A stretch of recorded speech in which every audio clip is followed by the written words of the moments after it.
All right, let's dive into a topic that could fundamentally change how every university in India operates.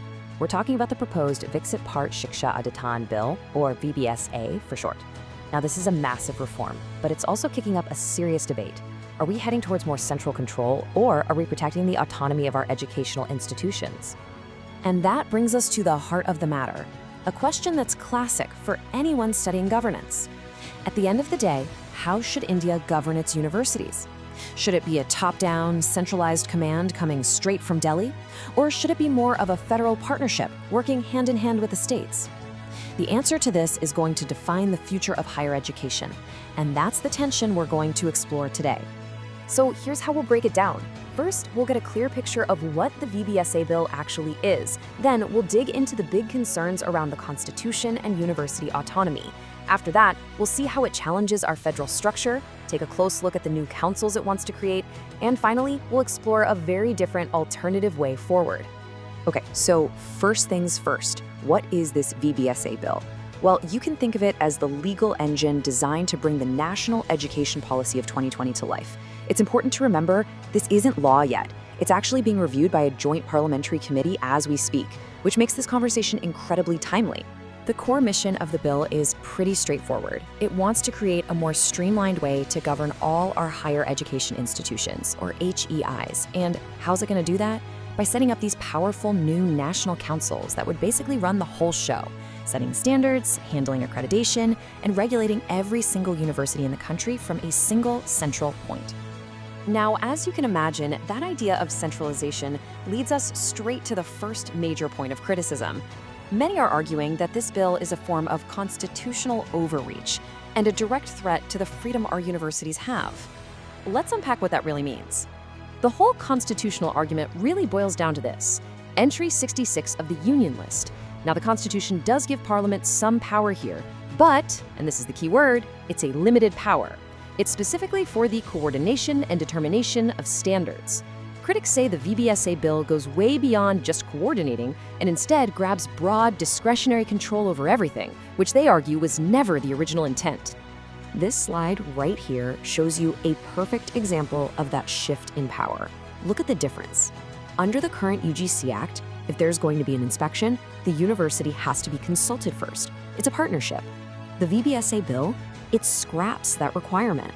The new councils would have the sole power to inspect whenever they want, no consultation needed. That collaborative check and balance is just gone.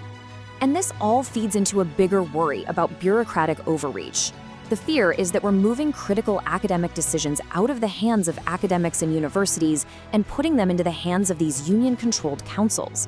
This not only sidelines the institutions themselves, but could also seriously water down the autonomy that premier institutes like the IITs and IMs have worked so hard to build. This concern about central control doesn't just affect individual universities.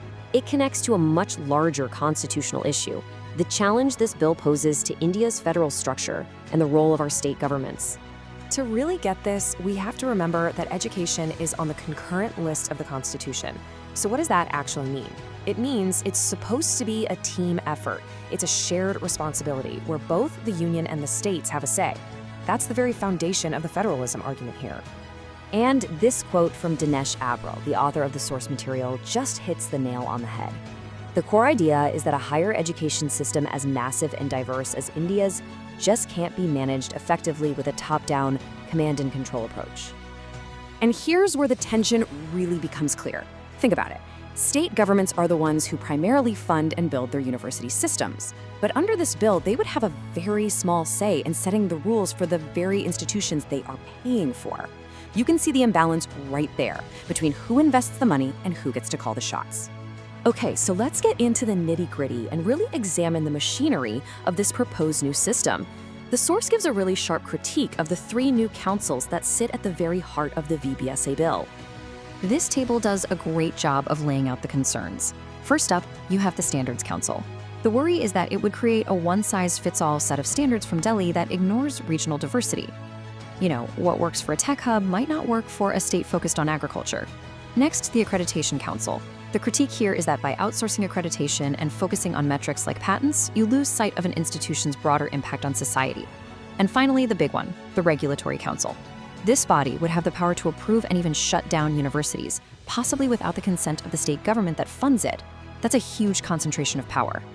But this analysis isn't just about pointing out problems. The source actually proposes a detailed alternative framework, one that's built not on central control, but on the idea of shared responsibility. At the heart of this alternative is a 50-50 power-sharing model. Just look at this chart. The idea is that any decision on standards or regulations would give equal weight to both the union councils and the state higher education councils, or SEGCs. It fundamentally changes the dynamic from a pyramid to a partnership.